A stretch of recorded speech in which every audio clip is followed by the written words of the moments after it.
Assalamualaikum warahmatullahi wabarakatuh. Masuk ke pertemuan 10 tentang bahasa query terapan.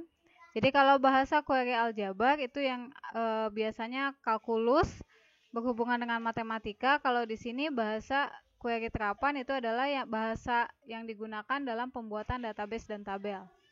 Oke, bahasa yang digunakan itu adalah bahasa SQL atau Structured Query Language. Merupakan bahasa query terapan yang banyak digunakan oleh berbagai database management system. Diterapkan dalam bentuk development tools dan program aplikasi untuk berinteraksi dengan basis data. Nah, untuk subdivisi SQL itu sendiri, perintahnya ada yang disebut dengan DDL, ada yang disebut dengan DML. Kalau data definition language itu berhubungan dengan database, tabel, field. Nah, itu adalah perintah-perintah yang berhubungan dengan struktur atau skema si basis datanya. Sedangkan kalau data manipulation language atau DML itu berhubungan dengan isi dari basis data tersebut. Jadi kalau misalnya database, nama databasenya itu adalah penjualan, kemudian nama tabelnya itu barang, nama fieldnya kode barang. Berarti isi datanya itu adalah misalnya BRG 001. Gitu.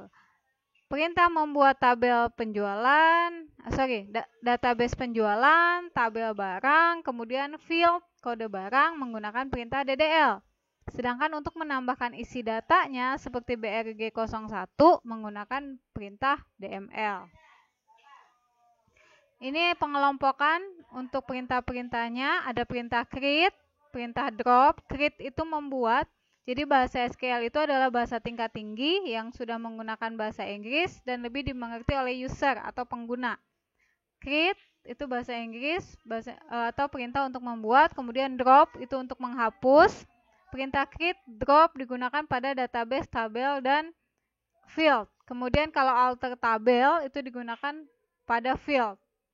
Kemudian data manipulation language atau DML itu pada datanya. Untuk mengubah data, perintahnya adalah insert, select, update, dan delete.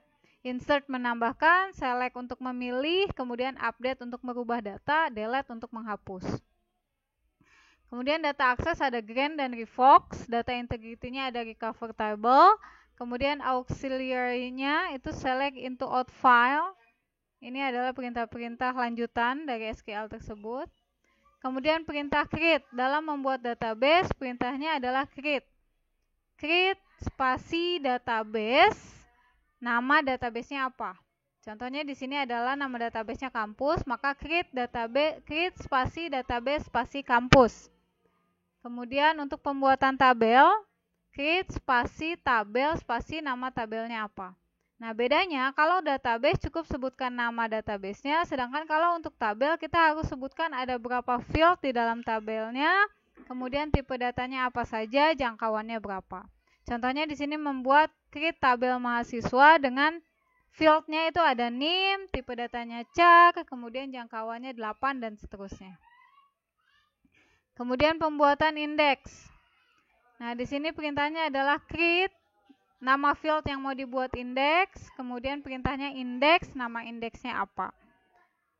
Buat indeks data mahasiswa berdasarkan NIM, berarti perintahnya adalah create unique index mahasiswa IDX on mahasiswa, tabel mahasiswa dalam kurung field NIM.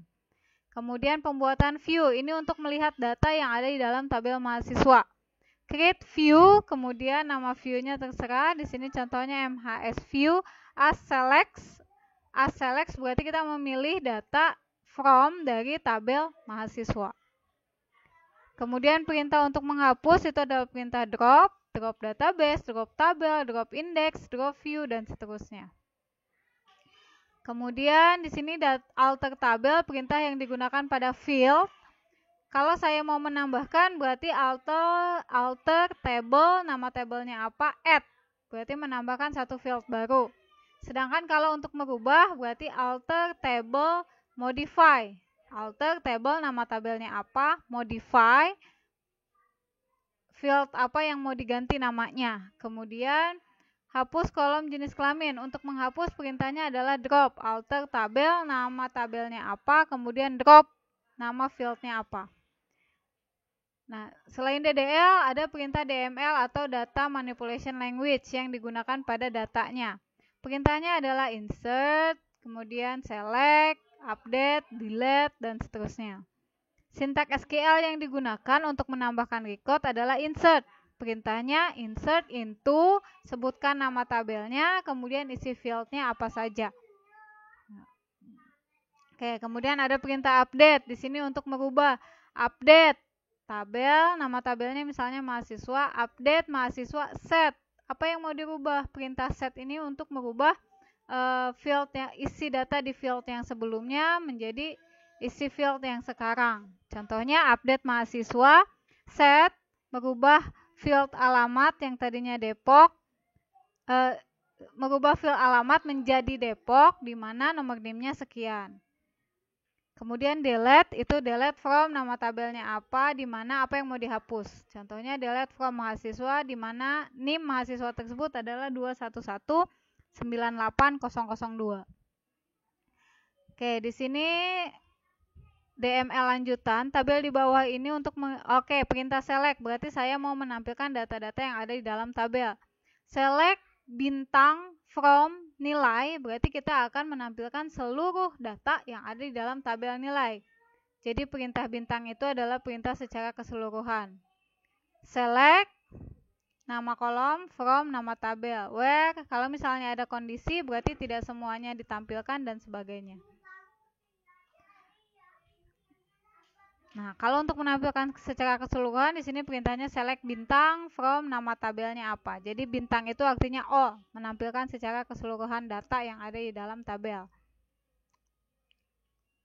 Nah, di sini saya mau menampilkan mata kuliah dan SKS-nya saja, mata kuliah yang SKS-nya 2. Jadi mata kuliah yang SKS-nya 2 itu di sini ada sistem basis data dan Pancasila. Berarti perintahnya adalah select nama mata kuliah, itu nama fieldnya. Fieldnya adalah nama underscore MK, from tabelnya, tabel mata kuliah di mana SKS-nya adalah 2.